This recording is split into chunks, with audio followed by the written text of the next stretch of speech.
किसी ने कहा हो, और आप बीती है जो हमारा खुद का है। तो जैसे आप लोगों का कहना है कि हम पढ़े लिखे नहीं हैं। मेरी माँ जी 80 साल की है, आज 80 साल की है। जब हम पढ़ते थे तो मेरे पिताजी की डेथ बहुत जल्दी हो गई थी, तो मैं 2-2.5 साल की थी तब। तो हम 3 भाई बहन थे। माँ जी अनपढ़ थी, तो वो क्या करती थी, जैसे वो रसोई में बैठती थी ना, वो बोलते थे किताब निकालो। उन्हें नहीं पता हम क्या पढ़ रहे क्या नहीं पढ़ रहे, पर हम किताब पलट रहे ना अपनी। एक दिन पलटेंगे, 2 दिन पलटेंगे, कुछ तो देखेंगे उसमें। तो मेरा कहने का केवल ये मतलब है कि ये बोल के हाथ खड़े मत कर लो कि हम पढ़े लिखे नहीं हैं और हम बच्चों को नहीं पढ़ा सकते। आप ये बोलो कि पढ़ने बैठो भाई, 1 दिन 2 दिन 3 दिन कुछ भी देखेगा, वो जरूर देखेगा, चित्र भी देखेगा, चित्र को देख के पहचानेगा। मोबाइल की बात भी होगी, सभी चीज की बात होगी। अब वही कहा मैंने, आप भी थी। मैं मतलब इतने लाड से पली हुई हूँ। ये नहीं कि हमारे पास पैसा बहुत था, पैसा कुछ नहीं था। मैंने कहा मेरे पिताजी बहुत जल्दी खत्म हो गए थे।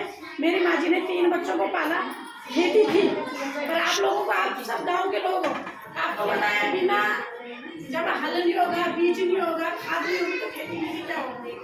तो दूध वगैरह बेच के हमारी माँ जी ने हमको पाला जब हम छोटे थे। और आज ये नहीं कह रही मैं कि बहुत तेज थी पढ़ने में, तब नहीं आ पाए। हम भी नॉर्मल बच्चों की तरह थे, लेकिन थोड़ा सा लगन आ गई या बड़े हुए तो थोड़ा सोचने लगे कि हाँ यार हमारी माँ जी ने कुछ सिखाना हमें। जब मैं 6 में थी, हमारे यहाँ पहले 6 से ABCD पढ़ना शुरू होता है। अब तो छोटे से होता है। मुझे ABCD पढ़नी नहीं है, स्कूल चले गए, 1 हफ्ता हो गया, 2 हफ्ता स्पेलिंग याद करने के लिए दी। ये सच्ची घटना है, मैंने इन लोगों को भी बता रही है। पेंसिल की स्पेलिंग याद करने के लिए देखी मैडम ने, 1 दिन 2 दिन 3 दिन हो गया, मुझे याद नहीं। मैडम ने कहा कि स्कूल से निकल गया, मुझे बैग पकड़ाया, मुझे स्कूल ग्राउंड से बाहर कर दिया।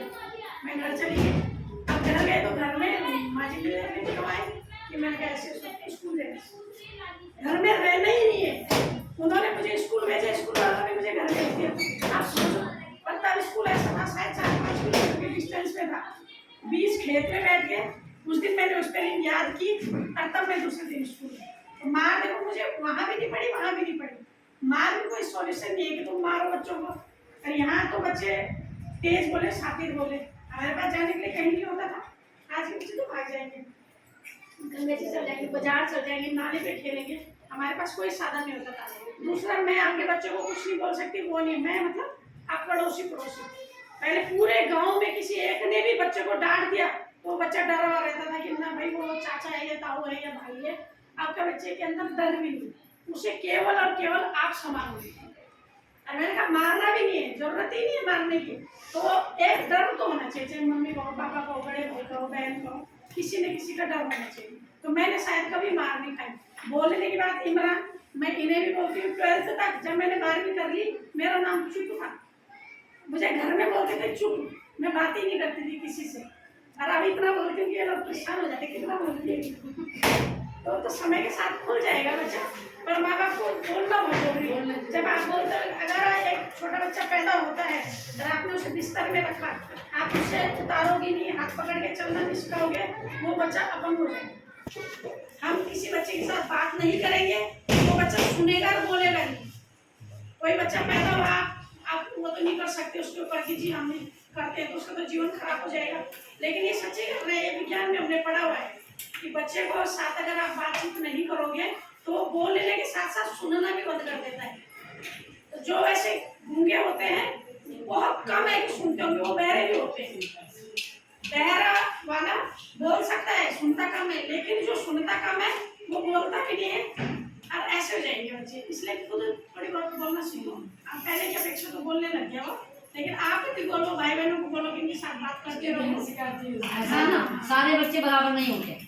थोड़ा सा कम बोलता है, सीधा है, लिख भी नहीं पाता जल्दी जल्दी। तो उसकी बहन आती है, बेटा तू नहीं, छुट्टी हो गई, तू डाले थोड़ा। हाँ, तो ये थोड़ा सा। मैं इतना ही कहना चाह रही हूँ कि आप पे निर्भर है। इस बात से तो बिल्कुल ये मत कहना कि हम पढ़े लिखे नहीं है तो हम कुछ नहीं कर सकते। और शायद जो काम हम कर सकते हैं, आप क्या है, केवल पढ़ने की बात है, वरना जितने आप करते हो हम नहीं कर सकते। शायद वो काम नहीं कर पाएंगे ना। सरकारी मारेंगे। नहीं पढ़े लिख लोगे तो कुछ करोगे, वरना गाय भैंस बांधो और खेती करो। अब के बच्चों के पास तो इतने ऑप्शन है करने के लिए, डॉक्टर भी बनेगा, इंजीनियर बनेगा। हमारे टाइम में कुछ नहीं था, केवल और केवल यही था जो हमारे ज्ञान में था। और चीज़ थी तो बहुत महंगी पढ़ाई होती थी, हमारे बस की नहीं थी। तो ऐसे ना सोचना कि हम यहाँ आगे तो हम बहुत बड़े घर से हैं, ऐसे हैं। हम भी आप ही लोगों की तरह हैं, आप भी प्रयास करो और अपने बच्चों को यहाँ पहुँचाओ।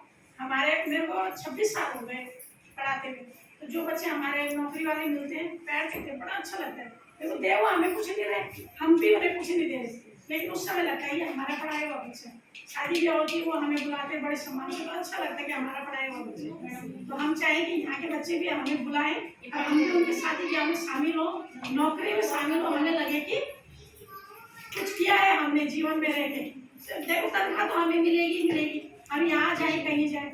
मीटिंग में ना आने का बात क्या है, स्कूल हमारा नहीं है, स्कूल किसका है, आप लोगों का है।